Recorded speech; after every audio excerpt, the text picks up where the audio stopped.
విషాదం మాటలకందని మహావిషాదం. మొన్న తిరుపతి, నిన్న సింహాచలం, ఇప్పుడు కాశీబుగ్గ. పుణ్యక్షేత్రాల్లో వరుస విషాదాలు చోటు చేసుకుంటున్నాయి. గోవిందనామ స్మరణ మార్మోగాల్సిన చోట ఆర్తనాదాలు వినిపిస్తున్నాయి. కాశీబుగ్గ వెంకటేశ్వర స్వామి ఆలయంలో ఇదే జరిగింది. కార్తీక మాసం, అందులోనూ ఏకాదశి పర్వదినం. భక్తజనం పోటెత్తింది, రైలింగ్ ఊడిపడింది, తొక్కిసలాట చోటు చేసుకుంది. ఎటు చూసినా మనకు గోవిందనామ స్మరణలు, ఆధ్యాత్మిక చింతన కనిపించాల్సిన చోట ఆర్తనాదాలు వినిపించాయి. కళ్ల ముందే ప్రాణాలు కోల్పోయిన భక్తులు గోవిందనామ స్మరణలతో వినిపించాల్సినటువంటి ఆధ్యాత్మిక చింతనతో అలరాల్సిన ఆ దేవాలయం ఒక్కసారిగా హాహాకారాలతో హోరెత్తింది. ఏం జరుగుతోందో తెలిసేలోపే 10 మంది భక్తుల ప్రాణాలు గాల్లో కలిసిపోయాయి. కళకళలాడాల్సిన దేవాలయం హాహాకారాలతో హోరెత్తింది. కళ్ల ముందే తొక్కిసలాట జరిగి నిండు ప్రాణాలు గాల్లో కలిసిపోయాయి.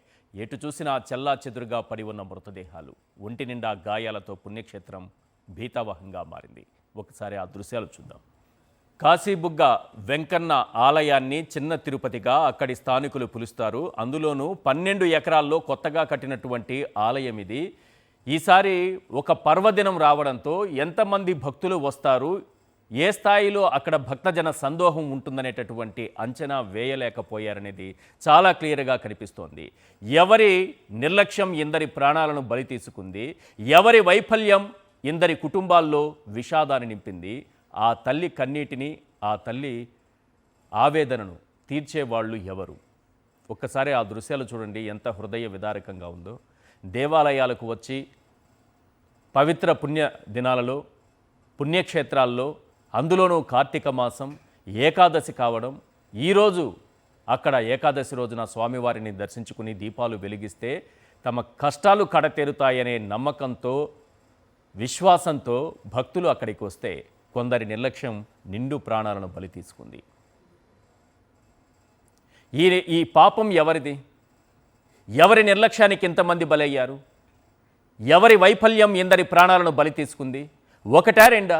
వరుసబెట్టి ఇలాంటి ఘటనలు దేవాలయాల వద్ద జరుగుతూనే ఉన్నాయి.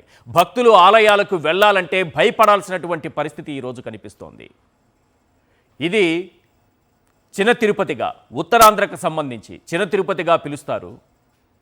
అలాంటి ఆలయం, ఈ మధ్య కాలంలో కట్టినటువంటి ఆలయం, ఇక్కడ వెంకటేశ్వర స్వామి దర్శనం చేసుకుంటే ఈ పర్వదినాన అంతా శుభం జరుగుతుందని, అంతా మంచి జరుగుతుందని చిన్న పిల్లలతో, చంటి బిడ్డలతో, వృద్ధులు కూడా, పైగా వృద్ధులు కూడా ఉన్నారు అనేక మంది, అందరూ కలిసి కుటుంబ సమేతంగా ఎంతో సంతోషంగా అక్కడికి వస్తే ఆఖరికి మిగిలింది ఏంటంటే విషాదం మాత్రమే.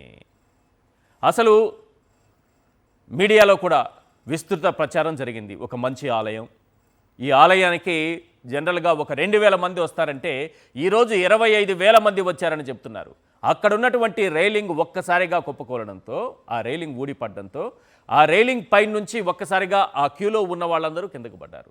దీంతో తొక్కిసలాట మొదలైంది. ఒక్కసారిగా 25,000 మంది భక్తులు వస్తారని తెలిసినా, ఈ స్థాయిలో భక్తజనం ఉంటారని తెలిసినా ఎందుకు తగిన ఏర్పాట్లు చేయలేదు? ఎందుకు భద్రతా ఏర్పాట్లు చేయలేదు?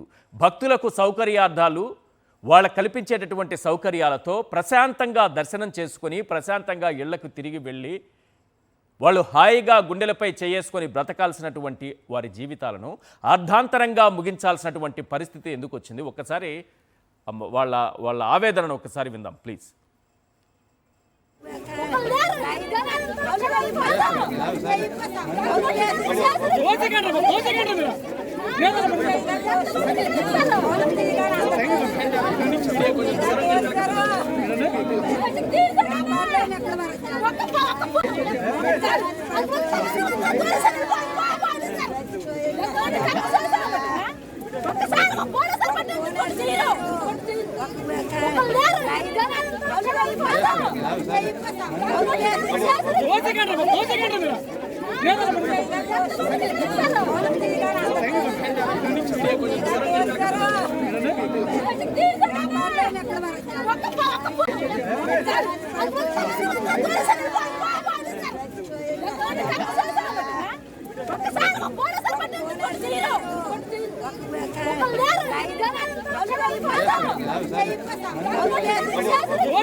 ఏకాదశి అంటే ఖచ్చితంగా భక్తుల తాకిడి ఎక్కువగా ఉంటుంది.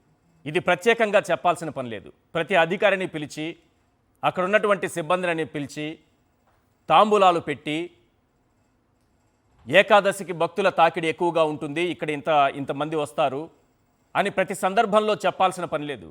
కొన్ని ఆలయాలకు, జనరల్గా వచ్చేటటువంటి ఆలయాలకు సాధారణంగా వేల సంఖ్యలో ఒక 5,000 మందో 2,000 మందో వస్తే పర్వదినాల్లో 10,000 మంది వస్తారు. సాధారణ రోజుల్లోనే అంత జనాభా వస్తే 25,000 మంది జనాభా వస్తుంటే ఎవరికి సమాచారం లేదట. తప్పు ఎక్కడ జరిగింది? ఎవరు చేసిన తప్పుకి ఎవరు బాధ్యత వహించాలి? ఎవరు ప్రాణాలు కోల్పోవాలి? ఎన్ని కుటుంబాలు వీధిన పడాలి? ఎన్ని ప్రాణాలు బలి కావాలి? అధికారులు సరైన ఏర్పాట్లు చేయలేదు. ఇది ఇప్పుడు అక్కడ వినిపిస్తున్నటువంటి మాట, ఆ బాధితుల ఆవేదన నుంచి వస్తున్నటువంటి మాట. ఫలితంగా ఏం జరిగింది? తొక్కిసలాట జరిగింది.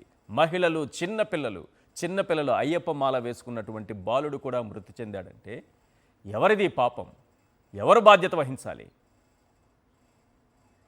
ఎవరో నిర్లక్ష్యానికి ఎవరో బలి కావాల్సినటువంటి పరిస్థితులు ఈ రాష్ట్రంలో ఎందుకు వస్తున్నాయి? వరుసబెట్టి ఇలాంటి దుర్ఘటనలు ఎందుకు జరుగుతున్నాయి? పవిత్ర పుణ్యక్షేత్రం లేక పర్వదినం, మీరు గుర్తుంచుకోండి. వైకుంఠ ఏకాదశి మహాపర్వదినం, చందనోత్సవం మహాపర్వదినం, కార్తీక మాసం తొలి ఏకాదశి పర్వదినం. ఇలాంటి పర్వదినాల్లో ఆలయాలకి భక్తులు వస్తారు. వచ్చినప్పుడు తగిన జాగ్రత్తలు తీసుకోవాలి, తగిన ఏర్పాట్లు చేయాలి, సౌకర్యాలు కల్పించాలి. ఇవేవి జరగకపోతే దాని ఫలితం ఏ రకంగా ఉంటుందని వరుసబెట్టి జరుగుతున్నటువంటి సంఘటనలు మనం కళ్ళ ముందు ఆవిష్కరిస్తున్నాయి. ఒకసారి ఆ దృశ్యాలు చూడండి. ఆ తల్లి ఆవేదనను తీర్చేది ఎవరు? ఎన్ని ఆశలు, భవిష్యత్తు పైన ఎన్ని ఆశలుంటాయి, ఎన్ని కలలు ఉంటాయి. రేపు ఉదయం ఏం చేయాలి, ఈరోజు దర్శనం తర్వాత ఎక్కడికి వెళ్ళాలి, తమ భవిష్యత్తు గురించి కలలుగనే వాళ్ళు ఎంతమంది ఇక్కడికి వస్తే, ఆలయానికి వస్తే ప్రాణాలు పోగొట్టుకోవాలా?